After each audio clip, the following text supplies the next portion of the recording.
the weight of unspoken expectations. There is a particular kind of disappointment that comes from expecting people to understand things we never really said. Not because the expectation itself is unreasonable, but because somewhere along the way, closeness quietly became a substitute for communication.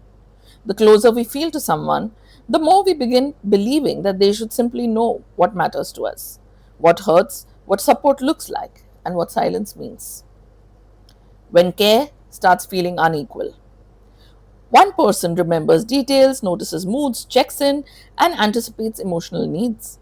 Slowly, without even realizing it, they begin expecting the same attentiveness back. This is often where false consensus effect quietly enters the relationship.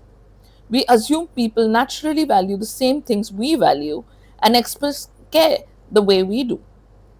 When they do not, disappointment begins building around conversations that never actually happened.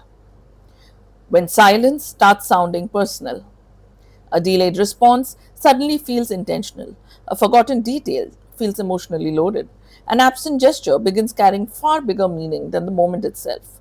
Expectation bias has a way of reshaping ordinary situations. Once disappointment quietly enters the mind, neutral behaviors start feeling personal even before clarity or communication enter the picture. When disappointment becomes judgment, sometimes people genuinely do not know what was needed, not because they are careless or indifferent, but because what feels emotionally obvious to us may never have been visible to them at all. Yet, unmet expectations often become personality conclusions. They do not care, they are selfish, they should have known.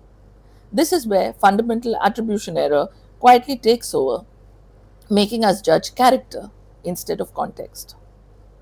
When we assume our emotions are visible, human beings consistently overestimate how obvious their feelings are to others. We assume people can sense the disappointment in our quieter voice or recognize withdrawal without explanation.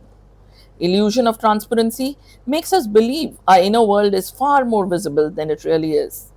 So we wait for someone to notice, understand, or ask differently, while the other person may simply be responding to the information actually available to them. When asking feels more vulnerable than resentment, there is often pride hidden inside unspoken expectations, not arrogance but vulnerability. Asking directly risks rejection, awkwardness, or feeling needy. Projection bias often lives here. We assume others will notice what we would have noticed or offer what we would have offered. But relationships are not built on silent comparisons, they survive through communicated realities. Maybe that is the uncomfortable part about adulthood. Love does not automatically create mind reading. Closeness does not guarantee emotional fluency. And even meaningful relationships can quietly bend under the weight of things left unsaid. Because sometimes the heaviest expectations are not unreasonable ones, they are simply invisible ones.